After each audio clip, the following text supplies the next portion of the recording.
Bonjour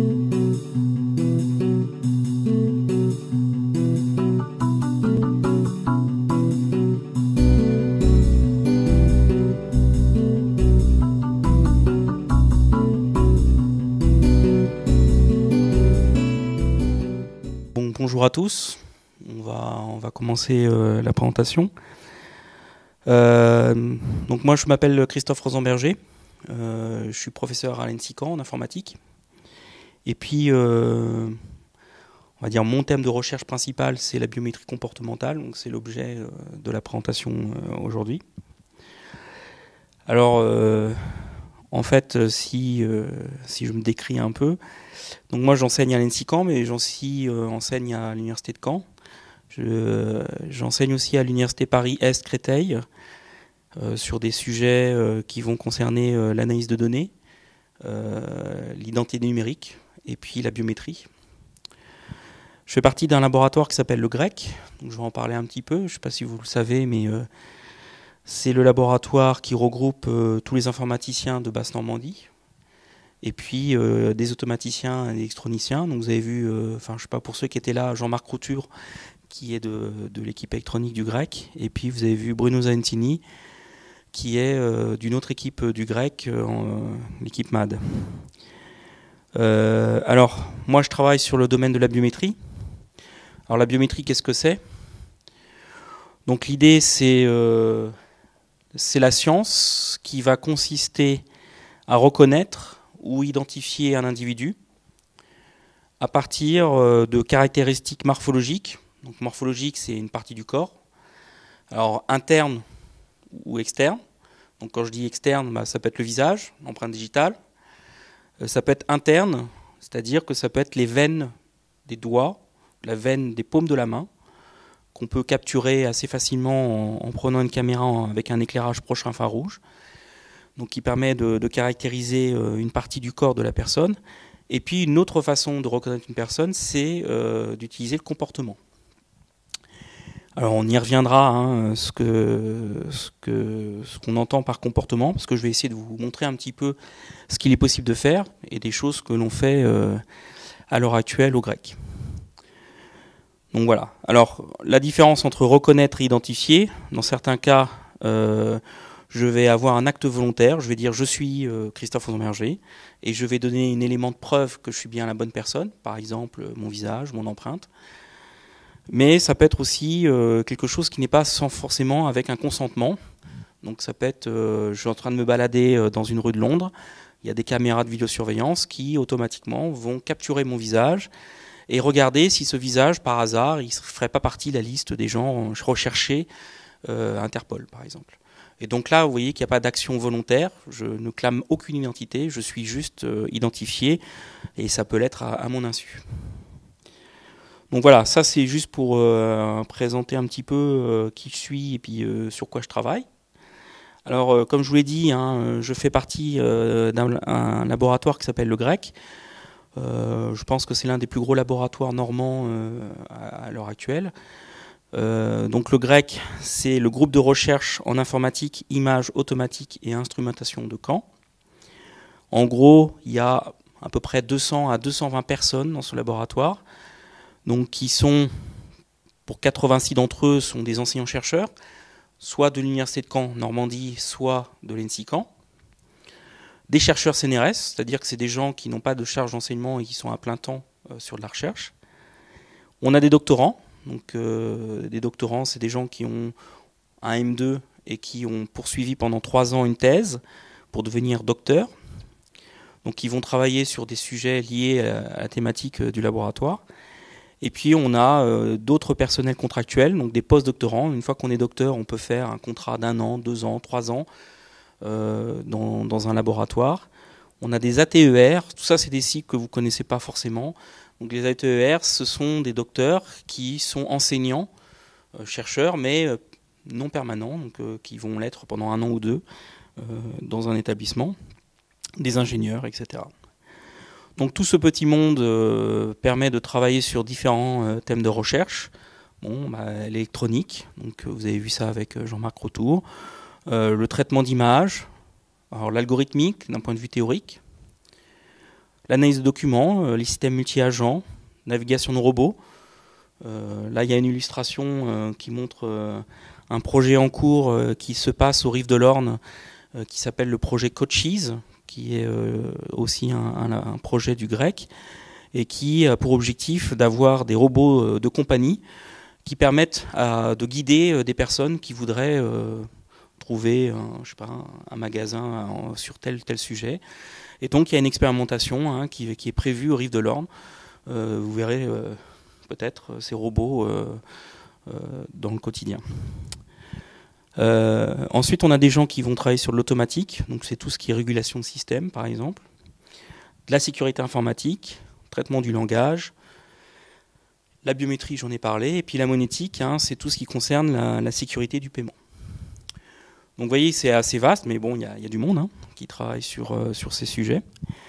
Alors moi, je fais partie d'une des équipes du laboratoire qui en compte 8. Moi, je fais partie d'une équipe qui s'appelle Monétique et Biométrie, donc bon, évidemment. Et sur la biométrie, on travaille sur différents sujets. Le développement de systèmes biométriques, donc essayer de trouver de nouvelles façons de reconnaître des individus à partir d'un ordinateur. Donc ce qu'on essaie de faire, c'est de faire des solutions qui soient faciles d'usage, n'importe qui peut utiliser, qui nécessitent un faible enrôlement, c'est-à-dire qu'on ne va pas demander énormément d'informations sur la personne pour le reconnaître, et puis on veut que ce soit performant. Donc ça, je vais vous montrer ça tout à l'heure, et notamment en me focalisant sur tout ce qui est biométrie comportementale. Ensuite, on travaille sur l'évaluation des systèmes biométriques, c'est-à-dire comment je peux dire qu'un système il est fiable, comment je peux dire qu'un système il est sécurisé. Effectivement, il y a des gens qui vont produire des systèmes à base de serrures de reconnaissance d'empreintes digitales pour rentrer dans des bâtiments. Mais effectivement, si je peux casser le système, c'est-à-dire si je peux passer au travers du système en prenant juste une photocopie de l'empreinte digitale d'une personne, ne sont pas très intéressants. Et malheureusement, ça fait partie des attaques possibles qui sont réalisées. Ensuite, il y a un autre aspect qui est vraiment essentiel quand on parle de biométrie, parce qu'en général, les gens sont plutôt assez frileux avec la biométrie, à juste titre. C'est que la biométrie, c'est une donnée sensible, très sensible. Effectivement, je donne souvent cet exemple, qui est de dire, si quelqu'un récupère votre empreinte digitale, c'est-à-dire l'image de votre empreinte digitale, ce qui n'est pas très compliqué, je pose ma main alors sur le bureau, bon, peut-être pas, mais sur une surface plane comme une vitre ou mon écran d'ordinateur, vous avez l'empreinte digitale de la personne vous avez ce qu'on appelle une empreinte latente, qui est sur le support, que vous pouvez récupérer. Si vous faites très attention, vous pouvez récupérer une information extrêmement précise sur l'empreinte digitale de la personne. Et ensuite, à partir de procédés à base de latex ou même maintenant avec des impressions 3D, vous pouvez faire une empreinte digitale de la personne que vous pouvez mettre sur votre doigt et pour essayer d'attaquer cette personne. Alors ça, c'est évidemment, ça c'est possible. Vous trouvez plein de choses sur Internet qui vous expliquent comment faire. Alors c'est pas pour vous dire de le faire, mais ça c'est quelque chose qui est vraiment aussi dramatique parce que contrairement à un mot de passe, vous savez que les hackers aiment bien mettre sur Internet les bases de mots de passe qu'ils ont réussi à capturer sur Internet. Eh bien, quelqu'un a récupéré votre mot de passe. Si vous avez encore la possibilité vous le changez. Et c'est terminé, l'attaque est terminée. Votre empreinte digitale, eh bien, le terme, c'est que c'est quelque chose qui n'est pas révocable, c'est-à-dire que vous ne pouvez pas changer. Donc ce qu'on fait, souvent quand vous faites l'enregistrement pour un passeport, en fait, on ne prend pas qu'une empreinte digitale, on en prend plusieurs. Donc on en prend sur, en général, 8 doigts. Pourquoi ? Parce que, effectivement, si votre empreinte de l'index est compromise, eh bien, on peut toujours utiliser un autre doigt. Mais vous voyez que ça a une certaine limite. Parce que si il y a mon index, après j'ai plus mon pouce, après etc. Après je peux plus rien faire. Or l'empreinte, elle est stockée dans votre passeport. Elle a failli être stockée dans votre permis de conduire. En tout cas en France c'est pas encore le cas, mais peut-être que ça arrivera un jour. Et pour autant je peux pas la changer. Alors évidemment, pour la protéger, ces données biométriques, en général, on essaie de la mettre sur un endroit sécurisé. Donc, par exemple, la mettre dans un endroit sécurisé, c'est le passeport. Vous avez une petite puce dans le carton de votre passeport qui va contenir vos empreintes qui sont en plus chiffrées. Ceci étant, le chiffrement, c'est quelque chose qui peut effectivement garantir la confidentialité pendant un certain temps. Or, une donnée biométrique pour un individu, la durée de vie d'une donnée biométrique, c'est à peu près 80 ans. C'est l'espérance moyenne de vie d'une personne sur Terre, en moyenne. Si je récupère l'empreinte digitale chiffrée d'une personne à un certain âge, par exemple, je ne sais pas, au hasard, quelqu'un qui est à l'ENA, 30 ans après, cette personne, potentiellement, elle peut avoir une fonction extrêmement importante. Et peut-être que 30 ans après, l'algo et la taille des clés qui a été utilisée pour chiffrer sera plus sécurisé. Ça veut dire que chiffrer une donnée biométrique, c'est absolument essentiel, mais ce n'est pas suffisant. Donc il faut travailler sur d'autres formats qui permettent de protéger, et donc c'est ce que nous on fait, et on le fait soit en utilisant des stockages dans des éléments sécurisés comme des cartes à puce, etc., soit on trouve des transformations de ces données biométriques, je vous en parlerai à la fin.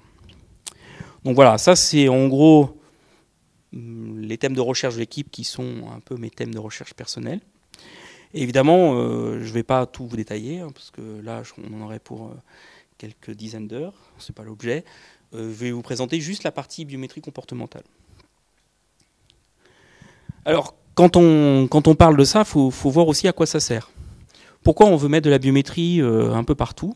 Et ça, vous le voyez, la biométrie arrive partout. Vous prenez maintenant un téléphone, vous prenez un PC que vous achetez. C'est rare qu'il n'y ait pas un capteur d'empreinte digitale. C'est devenu assez classique. Pourquoi? Parce que quand on parle de transactions électroniques sécurisées, donc vous savez qu'il y a un pôle de compétitivité à Caen qui traite de ce sujet-là, et qui a défini un petit peu ce que c'était qu'une transaction. Qu'est-ce que c'est qu'une transaction? Alors, par exemple, si, je sais pas, prenons l'exemple d'un paiement, ou prenons l'exemple d'aller consulter vos mails, par exemple. Eh bien, c'est un utilisateur, donc qui est à gauche, qui, à partir d'un authentifiant, donc bien souvent un mot de passe, mais pas toujours. Quand vous voulez rentrer dans un bâtiment, vous pouvez aussi avoir besoin d'une carte à puce. Via un terminal.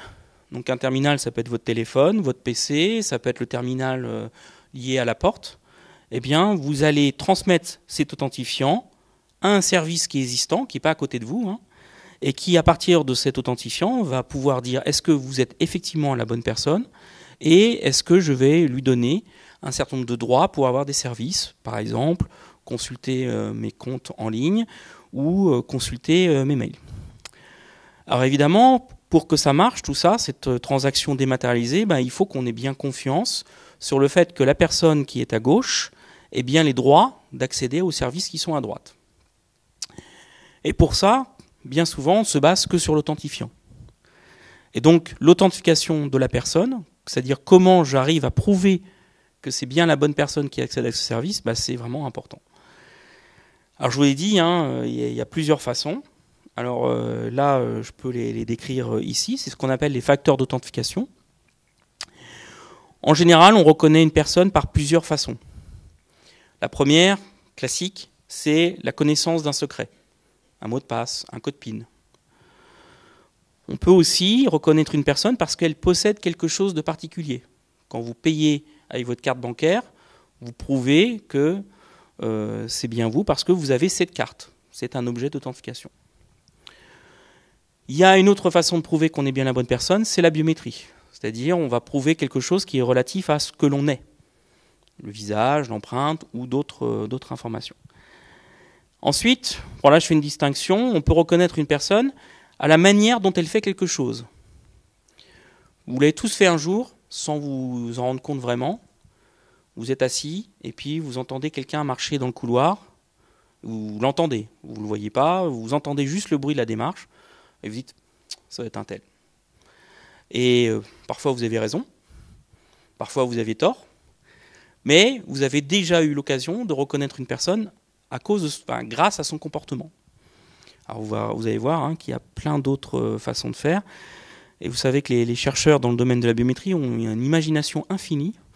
Ils peuvent imaginer plein de choses pour reconnaître une personne. Alors, juste pour vous donner 2 exemples très concrets, j'ai vu des chercheurs travailler sur la reconnaissance d'une personne basée sur la façon de conduire.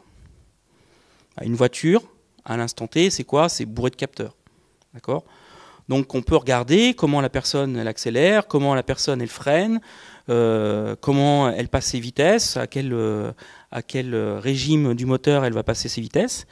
Et donc le chercheur il avait travaillé là-dessus. Et puis bon, est-ce que c'est complètement idiot? Ben sans doute pas. Est-ce que demain, je sais pas, dans une voiture allemande ou dans 5 ans, on pourra pas imaginer reconnaître la personne à sa façon de conduire et puis en cas d'accident dire ah ben non.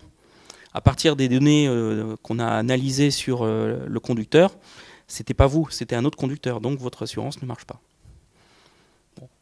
Un autre exemple un peu bizarre, enfin de biométrie comportementale, j'ai vu quelqu'un faire son stage de M2 sur la reconnaissance de personnes à sa façon de jouer au poker en ligne. Donc en gros, comment il joue? Eh bien, on vous dit on va mesurer un certain nombre d'informations, le temps qu'il met, comment il joue, etc. Et donc de regarder si je peux détecter, identifier une personne à sa façon de jouer au poker. Donc vous voyez, c'est des exemples très différents. Il y a une autre information qu'on peut utiliser aussi, et les gens ne s'en rendent pas forcément toujours compte, c'est qu'on peut utiliser des informations contextuelles. Un téléphone, c'est quoi? C'est un téléphone, ça permet de capturer énormément d'informations sur votre comportement. Si vous regardez bien votre déplacement, par exemple, GPS, il est assez peu irrégulier. Vous allez à la fac, vous allez chez vous, alors effectivement, de temps en temps, vous allez en soirée, etc. Mais finalement, vous avez un comportement assez homogène. Et il y a des gens qui sont capables de vous reconnaître, ou en tout cas de donner un indice de confiance à partir de votre comportement sur les 6 dernières heures, pour savoir si c'est vous ou si c'est pas vous. Donc ça, je pourrais le faire sur la localisation GPS, mais on pourrait le faire sur plein d'autres choses. Donc voilà, ça ce sont des facteurs d'authentification, et bien souvent, on combine ces facteurs d'authentification. Par exemple, quand on fait un paiement avec mobile, notamment, je ne sais pas si vous avez entendu récemment la solution portée par Apple qui s'appelle Apple Pay. Bon, comment on fait un paiement, comment on sécurise le paiement avec Apple Pay? On le sécurise parce que vous avez le téléphone. Et puis, quand vous faites le geste de payer, eh bien, vous allez donner votre empreinte digitale. D'accord? Et donc, on combine ce qu'on appelle les facteurs d'authentification. Donc, on a une solution à 2 facteurs d'authentification. Et donc, on est un peu plus sûr que c'est bien vous qui payez parce que l'attaquant, il devrait attaquer à la fois, il devrait avoir votre téléphone, mais surtout, il devrait être capable de reproduire votre empreinte. Alors, c'est pas impossible, mais c'est beaucoup plus compliqué que d'attaquer un mot de passe. Alors, quand on veut mettre en place une solution d'identification, en fait, on a des contraintes qui sont contradictoires. Ce qu'on veut, c'est que Madame Michu, elle soit capable de payer. Donc, par exemple, il faut que ce soit simple. Il faut que ce ne soit pas compliqué à utiliser. Donc, la facilité d'usage, c'est important. On veut que ce soit sécurisé, c'est-à-dire qu'il ne faut pas que n'importe qui puisse arriver à usurper mon identité, parce que sinon il n'y a aucune sécurité de la solution. Évidemment, on pourrait avoir l'effet inverse de dire, ok, si je veux sécuriser, je vais demander plein d'informations sur la personne, mais ça, il n'y a pas de raison. Par exemple, lorsque quand vous achetez un billet de train moins de 25 ans, par exemple, quand vous voulez prouver que vous avez bien moins de 25 ans, vous tendez votre carte d'identité. Mais il n'a pas besoin de connaître votre date de naissance, il n'a pas besoin de connaître votre nom. La personne a juste besoin de savoir que vous avez moins de 25 ans. Donc déjà là, rien que dans cet acte, qui n'est pas dématérialisé ici, vous donnez beaucoup trop d'informations. Il n'y a pas besoin de donner toutes ces informations. Vous voulez juste prouver quelque chose. Donc il faut vraiment faire attention à ça et essayer de limiter les données personnelles pour authentifier. Et puis évidemment, il y a un aspect qui est malheureusement très important dans l'industrie, c'est le coût. Effectivement, si vous voulez mettre en place une solution pour éviter une fraude, qui coûte 10 millions pour résoudre une fraude de 1 million, bah, ça sert à rien. C'est stupide, parce que vous perdez 9 millions. Ou parfois, il vaut mieux perdre 1 million que de dépenser 10 millions pour corriger la fraude. Et ça, c'est souvent le calcul de banque. Mais pas seulement. Alors là, je vous ai mis 2 exemples assez visuels et assez concrets de contraintes qui ne sont pas respectées. Alors vous avez souvent entendu cet adage qui dit la sécurité d'une chaîne, bah, c'est la sécurité du maillon le plus faible. Effectivement, hein, si vous remplacez un maillon par un bout de plastique, ça sert à rien. Vous pouvez mettre toute la chaîne que vous voulez derrière. La sécurité, c'est la sécurité du bout de plastique, c'est-à-dire 0. Alors un autre exemple à droite que personnellement j'aime beaucoup, c'est la sécurité à outrance. Essayez d'ouvrir le cadenas. Vous n'y arriverez pas. D'accord ? Donc ça, c'est typique de la sécurité qui est mise en place, mais qui empêche l'usage. Donc vous voyez bien que ces 4 aspects, bah, on est obligé de les prendre en compte. Et c'est pas facile, parce que ça fait évidemment des contraintes en plus. Et nous, typiquement, hein, on travaille parfois avec des industriels, et qu'est-ce qu'ils nous demandent ? Bah, ils nous demandent des solutions d'authentification, par exemple sur mobile, et qui permettent de résoudre ces aspects-là. Et après, évidemment, quand on leur propose des solutions, ils les intègrent dans leurs solutions de paiement par la suite. Alors ça, c'est les contraintes. Maintenant, on va essayer de voir un peu qu'est-ce qui est possible. Donc, je vais faire un zoom maintenant sur la biométrie comportementale et de voir comment on peut reconnaître une personne à l'heure actuelle assez simplement. Alors déjà, ce que nous on dit, c'est que la biométrie, c'est quand on veut faire l'authentification, c'est devenu assez incontournable, même si il y a plein de problèmes sous-jacents à l'usage de la biométrie. Bon, déjà, c'est plus simple. C'est sûr que poser son doigt sur un capteur d'empreinte digitale, c'est plus simple que de retenir son code PIN. Vous allez vous en convenir. C'est plus difficile à falsifier. Je ne dis pas que c'est impossible, parce qu'en sécurité informatique, on ne dit jamais c'est impossible. Par contre, falsifier une empreinte digitale, c'est possible, mais en tout cas, ça demande une technicité qui est différente que de regarder la personne taper son code PIN sur un terminal. Et puis, quelque chose qui est fondamental, c'est que vous voyez que dans le schéma que j'ai présenté tout à l'heure, on veut authentifier la personne à un service.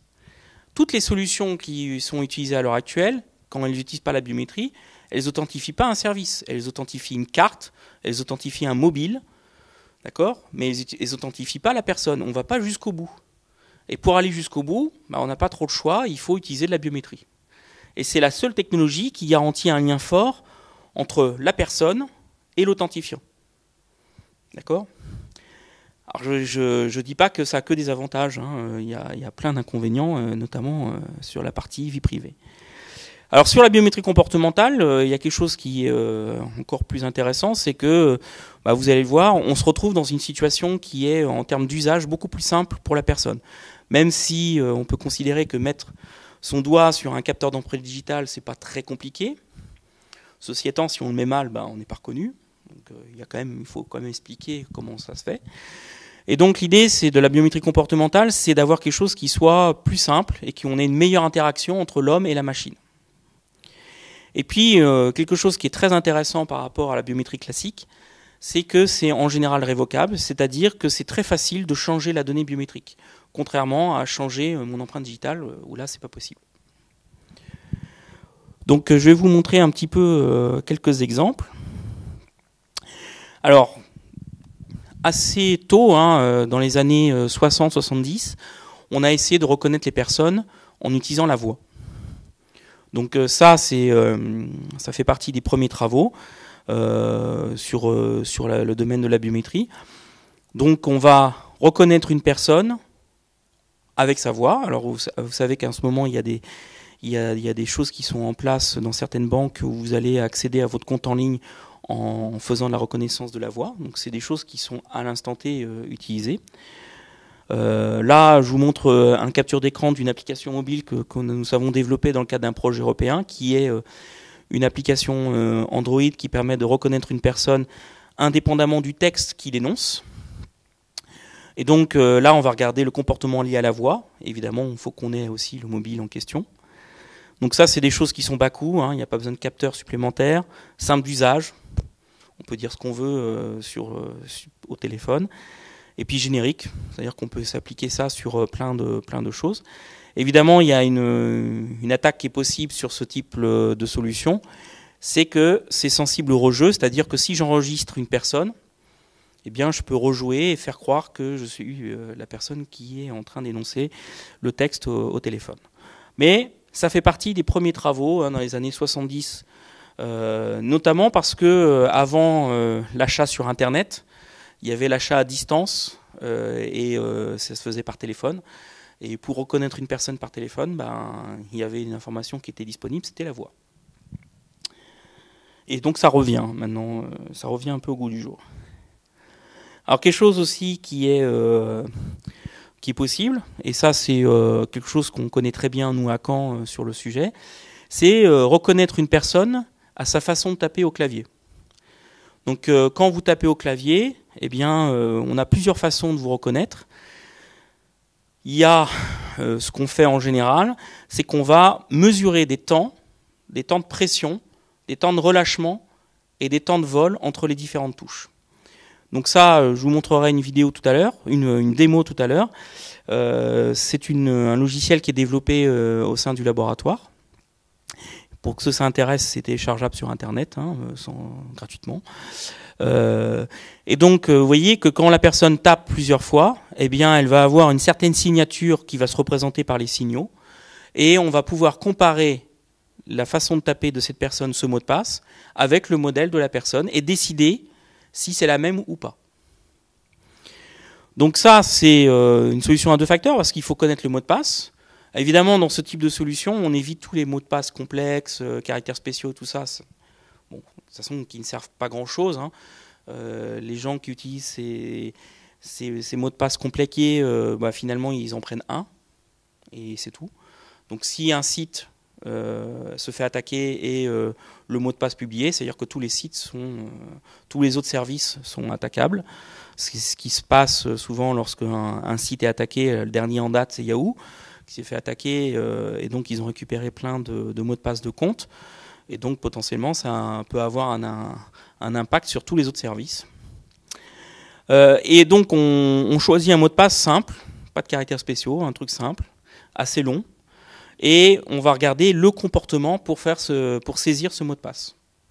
Et en regardant ça, bien, on va pouvoir mesurer une similarité. Alors c'est révocable parce qu'effectivement je change le mot de passe et donc je change la ligne de frappe. C'est bas coût parce qu'il n'y a pas besoin de capteur. Vous le faites sur n'importe quel PC. On peut l'inclure dans n'importe quelle page web. C'est-à-dire que ça peut même être fait à votre insu. Alors je ne sais pas si c'est une qualité ça, mais en tout cas c'est possible.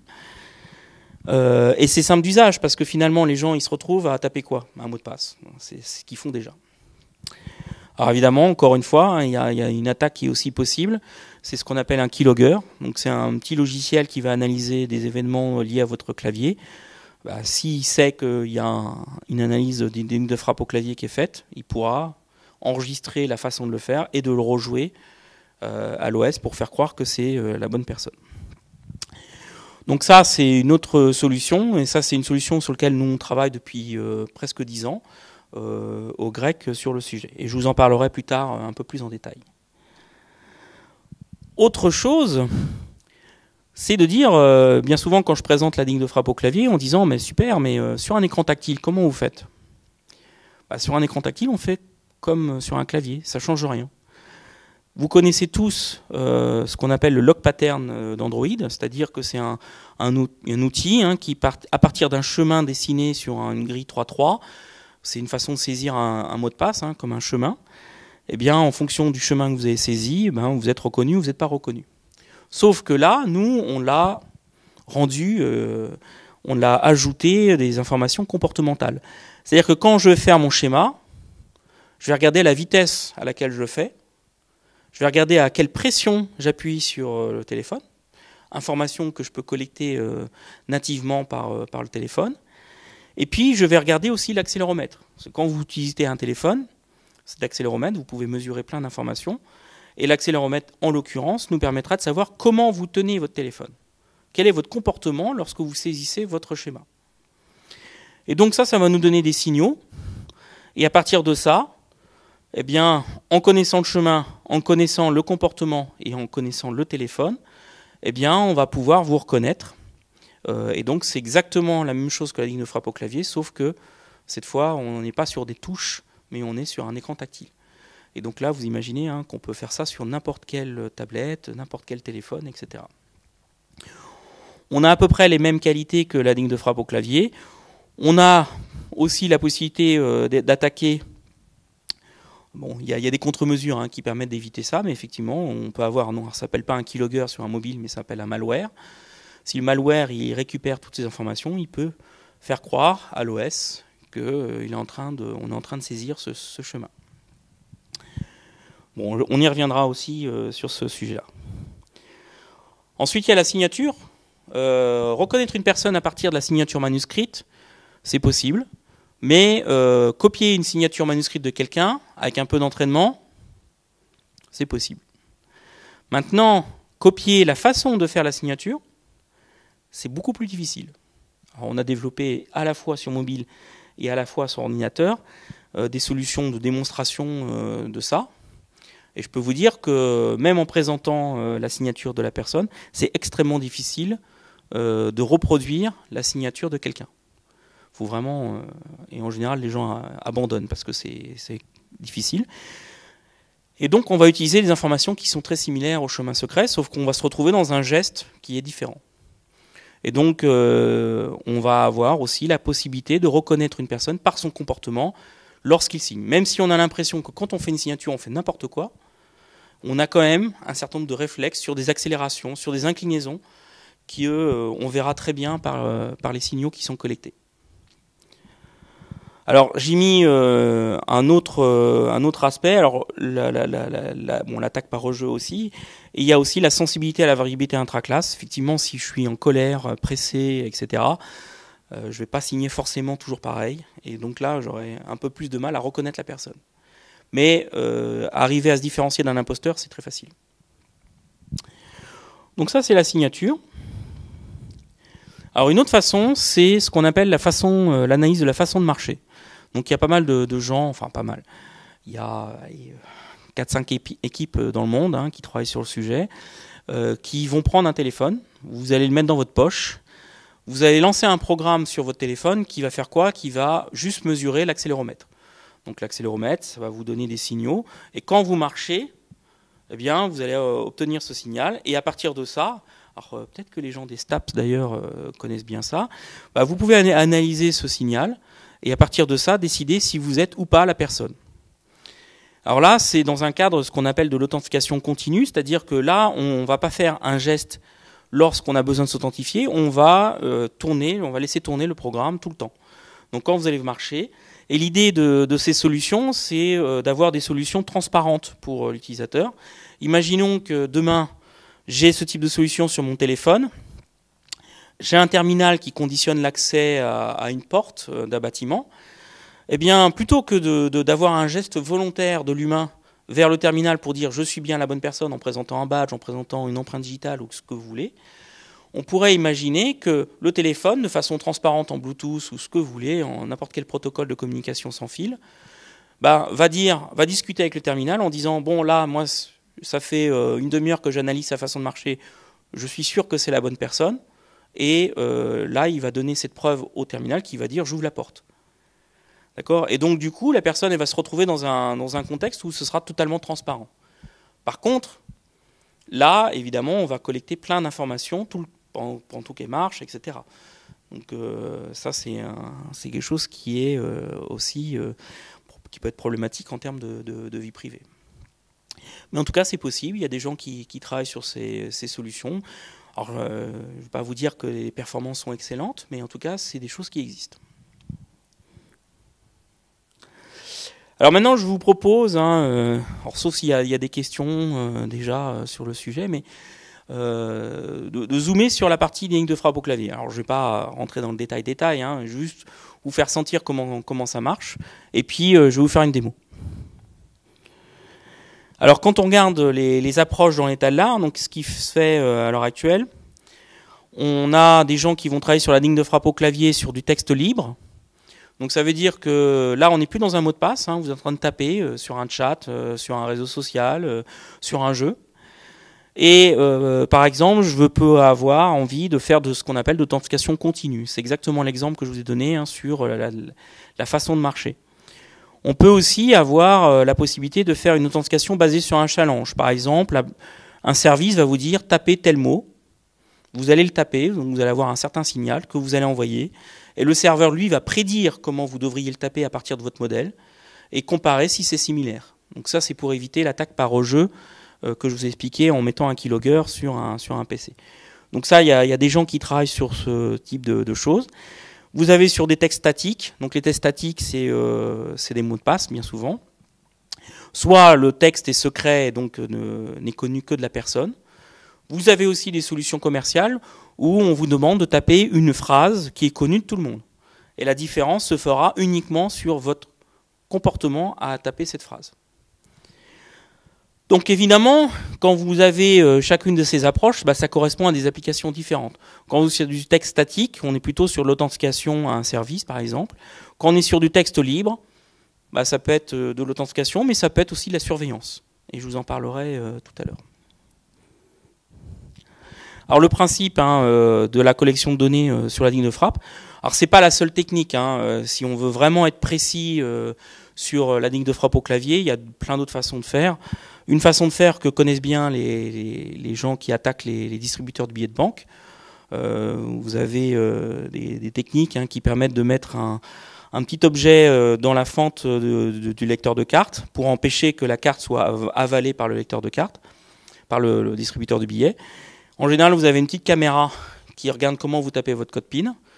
La personne tape son code PIN. Comme la carte n'a pas été avalée, ça ne marche pas. Donc elle croit que sa carte a été avalée par le distributeur de billets de banque, parce qu'elle ne revient pas, cette carte. Et donc l'attaquant, qui est en général pas très loin, va récupérer la carte à partir juste d'une épingle à nourrice, un truc simple, va récupérer la vidéo qu'il a capturée à partir de la caméra. Donc il a carte plus code PIN. Donc là, c'est la fête. Et là, il peut retirer de l'argent. Donc ça, c'est une attaque assez classique. Et donc, bien souvent, on a besoin de savoir qu'est-ce qu'a tapé, quel est le code PIN de la personne. Et parfois, on ne voit pas bien, mais on le voit à partir d'une image. Donc, quand on veut faire de la ligne de frappe au clavier, une façon de faire aussi, c'est de regarder comment bougent les doigts à partir d'une image, donc à partir d'une vidéo des doigts. Donc ça, c'est une façon. Il y a une façon aussi, qu'on est en train d'expérimenter en ce moment dans le cadre d'un projet M2, c'est d'essayer de reconnaître une personne ou de reconnaître ce qu'elle tape à partir du son des touches. Je ne vous cache pas que, par exemple, la police scientifique est très intéressée par ce type de solution, si par hasard il y avait des micros dans la pièce. D'accord ? Nous, ce qu'on fait, c'est plutôt des choses qui sont liées à l'ordinateur. Et donc, on va mesurer des temps de pression. Et vous allez voir, ça va collecter un signal. Et à partir de ce signal, on va pouvoir reconnaître la personne. Alors, le plus simple, c'est de vous faire une démo. Donc, ça, c'est... alors, c'est peut-être pas la dernière version, mais en tout cas, c'est la version du logiciel qu'on appelle Greg Keystroke. Alors, on n'a pas été très originaux. Tous les logiciels qu'on développe dans l'équipe, elles s'appellent Greg quelque chose. Donc ça, si ça vous intéresse, je pourrais vous donner le lien à la fin. De toute façon, je le donne, je crois, à la fin. C'est téléchargeable sur Internet. Donc le principe est lequel? C'est que la personne choisit un mot de passe. Donc là, j'ai pris laboratoire grec, et je fais de la pub pour le labo. Et puis, on lui demande de taper ce mot de passe. Alors, je pose le téléphone, le micro.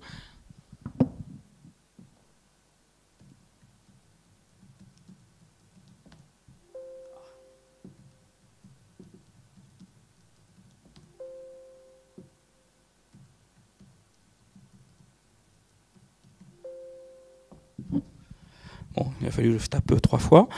Donc, quand je tape laboratoire grec, vous avez vu, il y a 4 signaux qui sont apparus et qui sont des informations qui sont collectées sur des temps de pression et des temps de relâchement entre mes touches. Donc, en fait, ce qu'on a en abscisse, ce sont des valeurs qui sont très petites. C'est des millisecondes et qui vont décrire combien de temps je suis resté appuyé sur une touche, par exemple. Donc, à partir de ça, ça définit ma façon de taper ce mot de passe personnel. Alors je vais le refaire.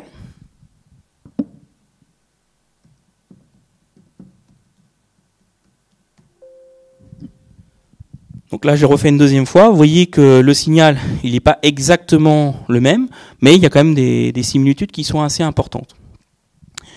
Donc, je ne sais pas s'il y a un volontaire qui veut tester.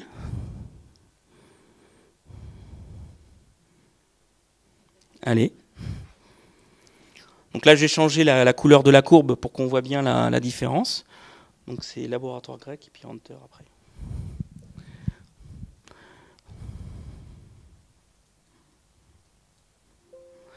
Voilà. Donc vous voyez que la courbe bleue est assez différente de la courbe rouge moyenne. On voit ici qu'il y a des pics qui apparaissent, et ces pics, ça correspond à des hésitations. Une hésitation, c'est un temps plus grand, donc une valeur du signal plus grande.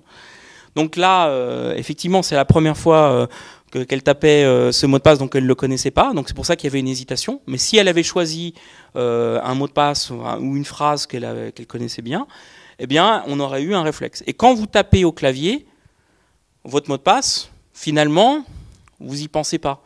Vous pourriez discuter avec quelqu'un en train de faire un geste, c'est totalement du réflexe. Et c'est exactement ce qu'on veut capturer quand on fait ça. Et donc, on demande à la personne, dans ce type de solution, de taper 5 fois son mot de passe, un mot de passe qu'elle connaît. Une fois qu'on a ça, on va construire un modèle mathématique de la façon de taper de la personne. Et une fois qu'on a fait ça, eh bien, on va mesurer la distance ou une similarité entre la nouvelle façon de taper de quelqu'un et puis son modèle. Si c'est suffisamment petit, si la distance est suffisamment petite, on va dire ok, t'es bien la bonne personne. Et alors le suffisamment petit, ça dépend du niveau de sécurité que vous voulez avoir. Si vous voulez être extrêmement strict, eh bien vous allez parfois rejeter à tort des personnes. Par contre, vous êtes sûr que les imposteurs ne pourront pas passer.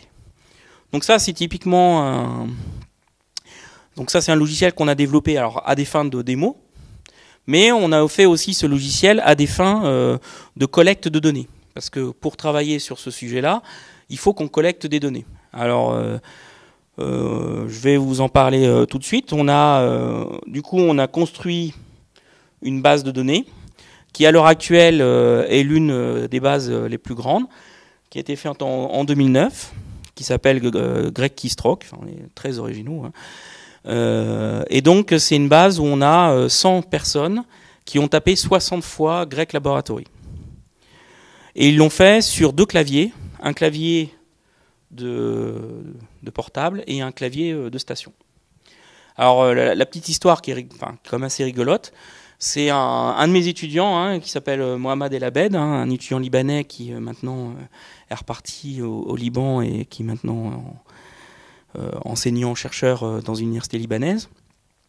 Pour collecter ces données, c'est pas facile parce qu'il faut avoir des gens qui sont prêts à faire 60 fois taper Grec Laboratory. Et donc son approche, elle a consisté de simplement aller faire il a passé beaucoup de temps dans des laveries canaises. Parce que finalement, en général, quand on va déposer du linge pour une laverie, on n'a pas grand-chose à faire. Hein. Et donc, il a amené son matériel et puis en disant, venez, on va participer à une expérience scientifique. Et les gens venaient taper sur le logiciel pour voir. Et puis en même temps, c'était assez rigolo pour eux de voir un petit peu cette chose qui était encore, en 2009, pas très connue par le grand public. Et donc on a collecté cette base qu'on a mis en téléchargement pour la communauté scientifique pour que, par exemple, lorsqu'on publie des résultats sur cette base, eh bien, d'autres chercheurs du monde entier puissent tester leurs algorithmes sur la même base et regarder s'ils sont meilleurs que nous ou pas. Et donc ça, c'est évidemment très important, mais en même temps, on ne voulait pas passer nos vies à concevoir ce type de base, parce que ça prend du temps. Imaginez 60 fois le mot de passe. En fait, en tout, il y a 133 personnes qui ont participé à la campagne. Il a passé de nombreuses heures dans des laveries.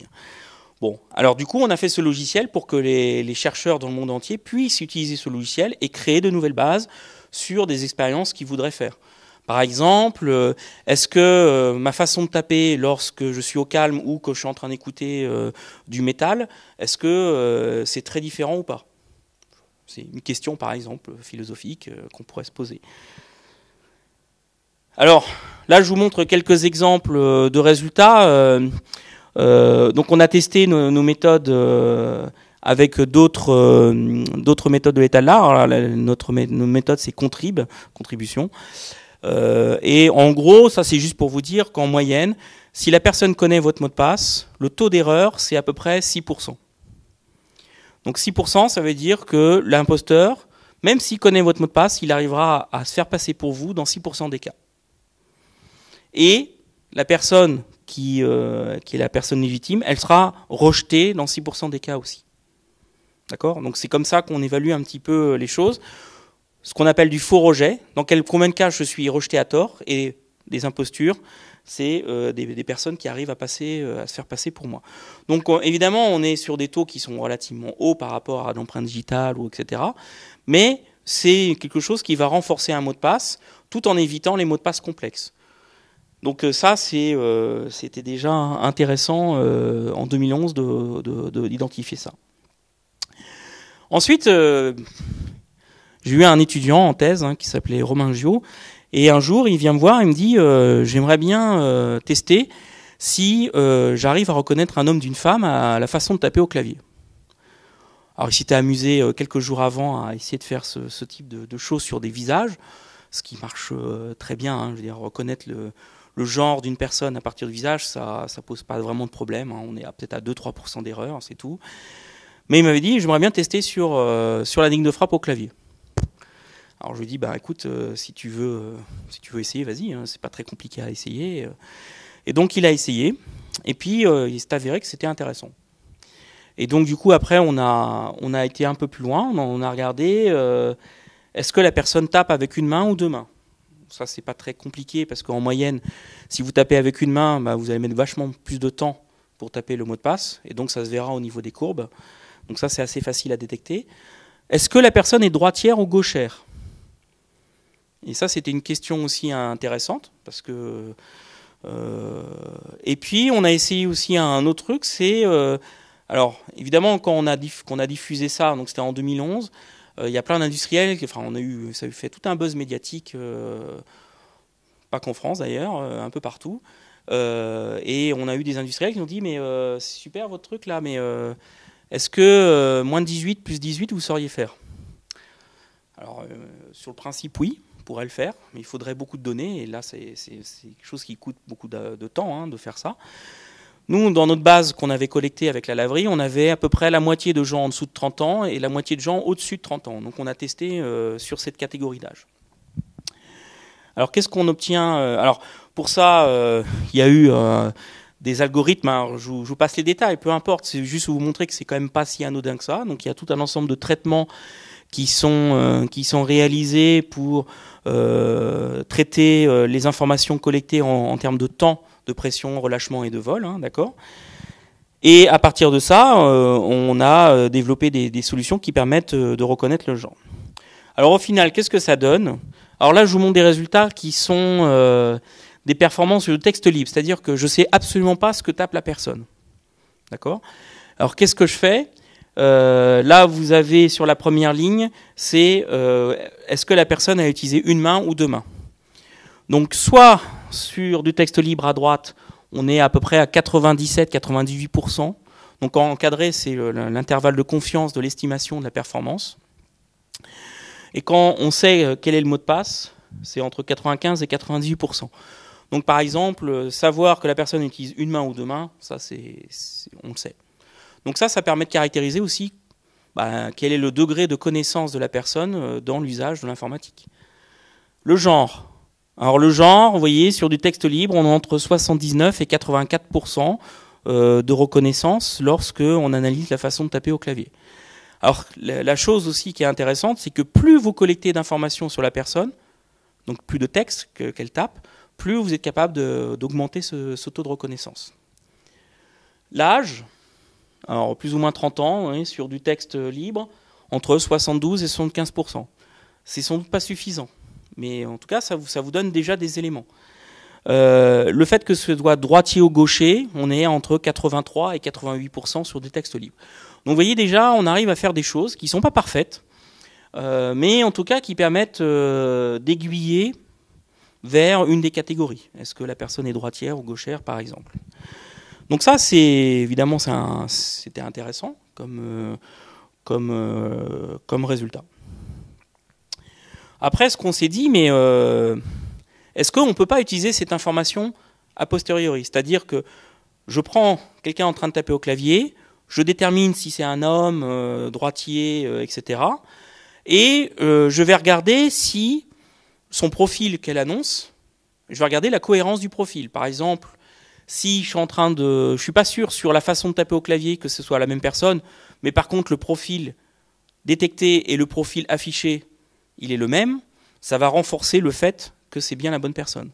Par contre, si j'ai un doute et que je détecte que c'est une femme alors qu'en principe ça devrait être un homme, là au contraire, ça va me permettre de prendre une décision.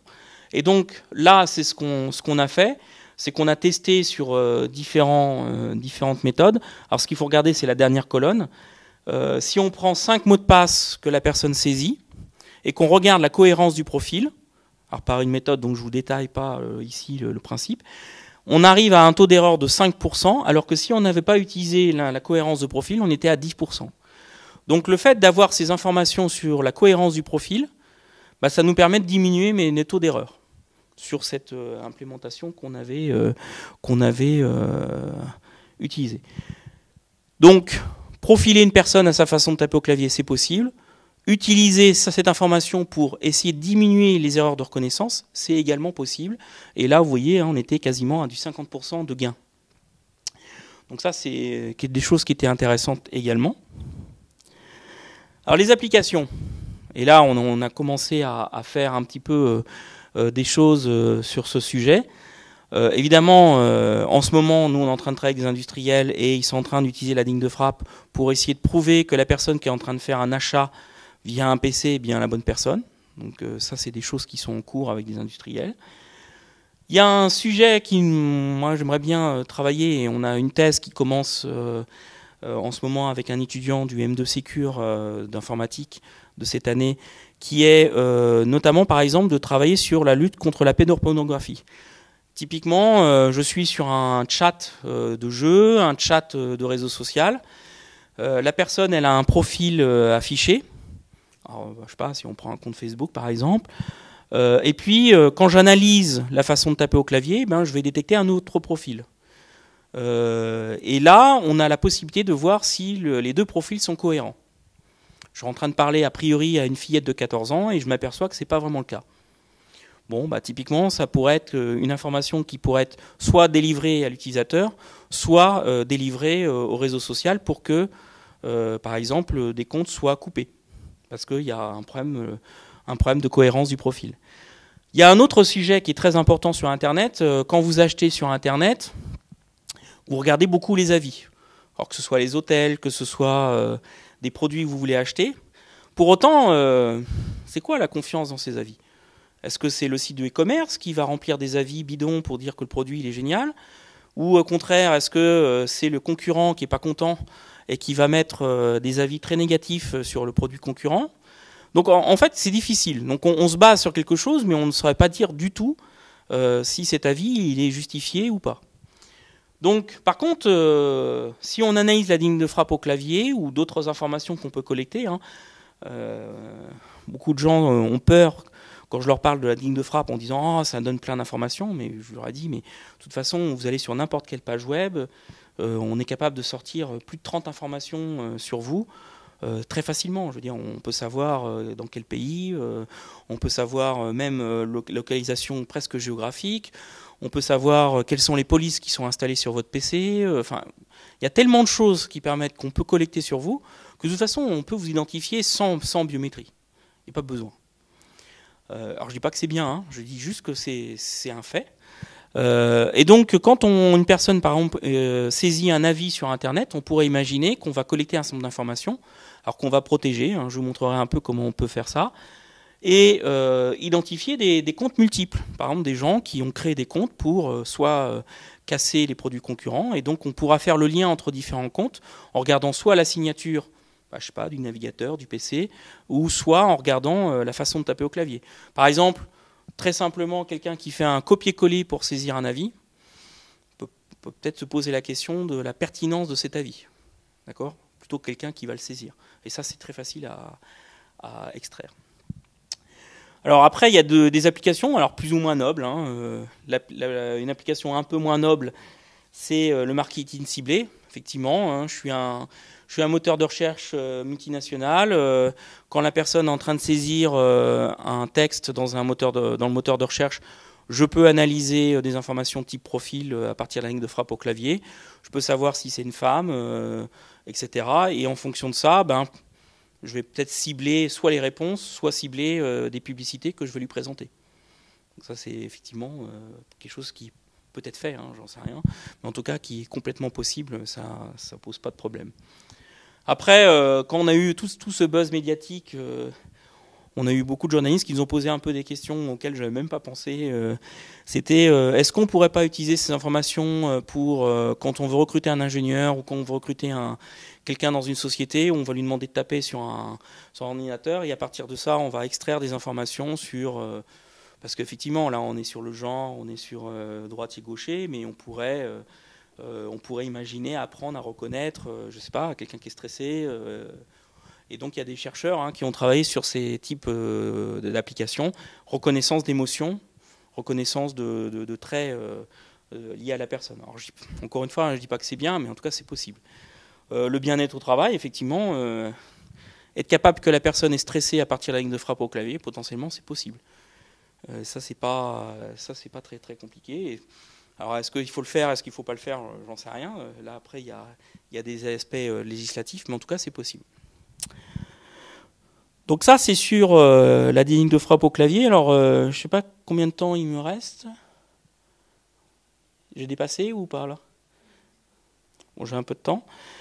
Bon, j'ai quelques transparents sur le chemin secret biométrique. Je vais être assez court. Donc le chemin secret biométrique, je ne vais pas vous faire tout le détail, mais je vais au moins vous faire sentir un peu comment ça marche et comment on peut l'utiliser. Donc, quand on prend un écran tactile, en fait, on peut collecter très facilement des informations sur le comportement de saisie de la personne. Donc là, je vous ai mis un exemple de signaux qui ont été traités, c'est-à-dire que vous voyez que chaque signal a une taille de 200, donc ça a été normalisé. Et vous voyez que quand on fait la saisie d'un chemin, eh bien on peut regarder la position X du doigt au cours du temps, la position Y sur la matrice. On peut regarder la pression, on peut regarder la taille du doigt qui est détectée. On peut regarder des informations qui sont liées à l'orientation. Et donc, vous voyez que là, très simplement, ça c'est ces implémentations qu'on a développées, eh bien, vous avez 1000 paramètres qui décrivent ma façon de saisir ce chemin. Et donc, soit j'utilise une méthode classique où je vais faire la comparaison de signaux entre le modèle de la personne et puis un modèle saisi, et je vais calculer une distance, pas très, très compliqué. Soit je peux utiliser des choses qui sont un peu plus complexes. Alors, je vais essayer de vous faire sentir un peu ça. Et on va utiliser des notions qui s'appellent ce qu'on appelle de la biométrie révocable. Alors je vous ai dit en préambule que dans un de mes aspects de la recherche, c'était comment je peux protéger la donnée biométrique. Alors quand on parle de ça, qu'est-ce qu'on fait? On essaie évidemment d'éviter de garder les informations brutes, par exemple sur les empreintes digitales ou sur le visage. C'est-à-dire que jamais je ne stocke une empreinte digitale telle qu'elle. Jamais. Même les minuties qui sont des caractéristiques de ces empreintes, jamais je les stocke telles quelles sans qu'elles soient chiffrées. Donc, qu'est-ce qui est possible de faire? Eh bien, il est possible de faire ce qu'on appelle d'utiliser une transformation qui s'appelle un biohashing. Alors, je ne vais pas vous montrer le détail mathématique, qui n'est pas d'ailleurs très compliqué, mais en gros, à partir de l'empreinte digitale, je vais calculer des paramètres sur cette empreinte digitale. Je vais appliquer une transformation de biohashing qui est liée à un secret. D'accord ? Et au final, qu'est-ce que ça va faire? C'est que je vais mélanger une donnée biométrique avec un secret. Donc ça peut être un mot de passe, ça peut être un nombre aléatoire, ça peut être ce que vous voulez.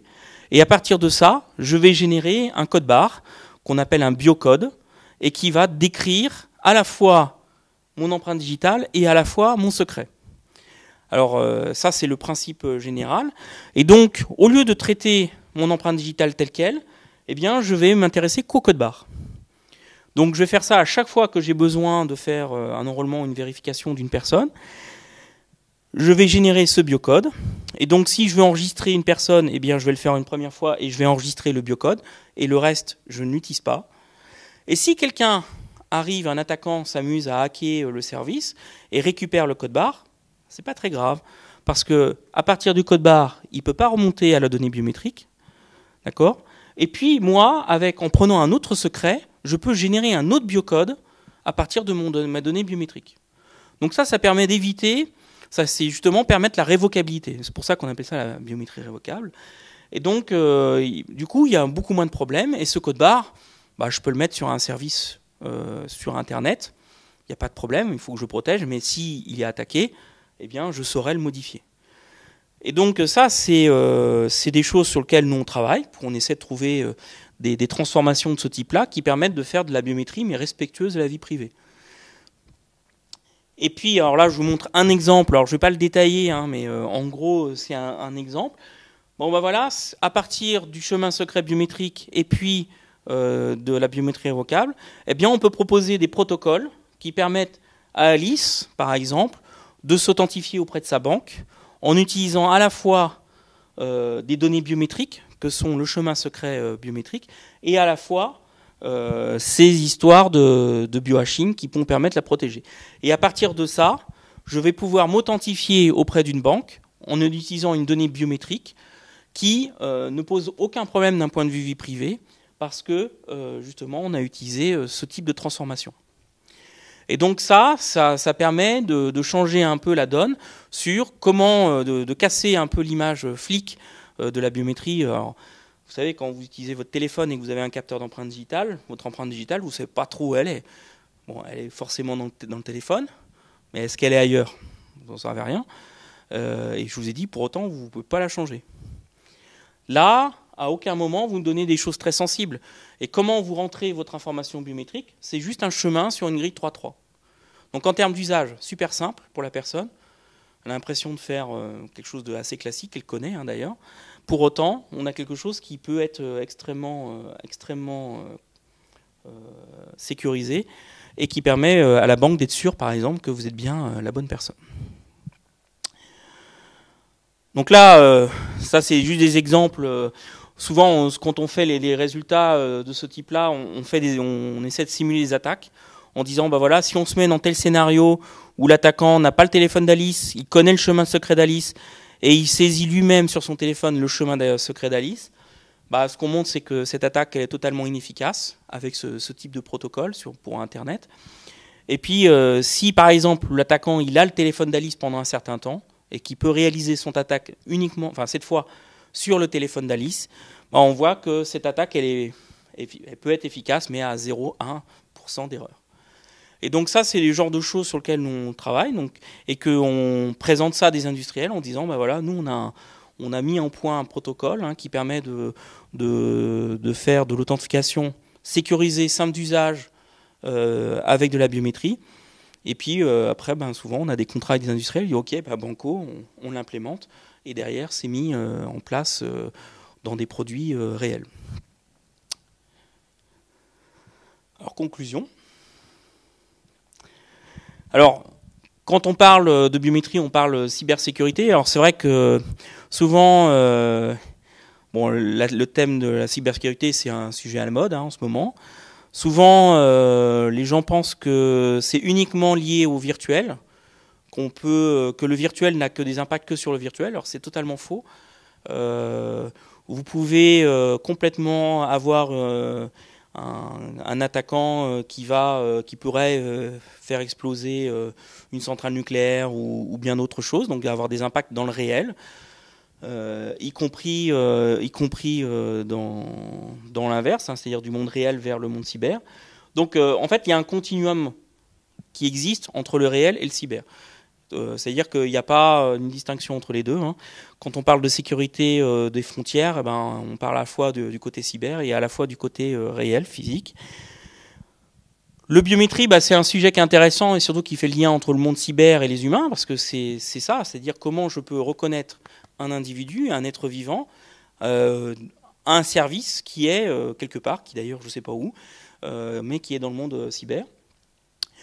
Il y a beaucoup de choses qui se passent en ce moment sur la biométrie comportementale. Vous avez des startups, si ça vous intéresse, par exemple, il y a une startup qui s'appelle Behaviosec, une startup américaine, qui propose une solution qui permet d'analyser votre façon d'utiliser votre téléphone. Par exemple, lorsque vous lancez une application, est-ce que vous allez dans le menu application, vous allez utiliser un raccourci, donc ça va utiliser votre interaction avec l'écran tactile, comment vous le tenez, etc., pour sécuriser l'accès à votre téléphone. Mais il y a une petite entreprise, Google, qui a très clairement dit qu'elle allait se mettre sur le sujet. Et ça, c'est un des créneaux de toute façon de Google, c'est la donnée. Eux, ils ont mis la donnée au centre des choses. Et donc, évidemment, à partir de ces données, vous avez tous entendu aussi parler de termes du type big data. Et donc, on a énormément de données. Il faut être capable de les traiter, ces données.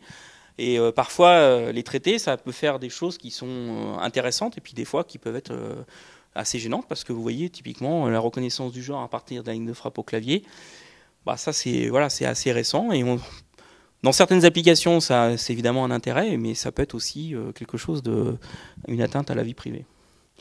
Et puis, évidemment, il y a beaucoup de travail à faire, proposer des solutions sécurisées, et tout en préservant la vie privée des utilisateurs, parce qu'évidemment, l'un ne va pas sans l'autre.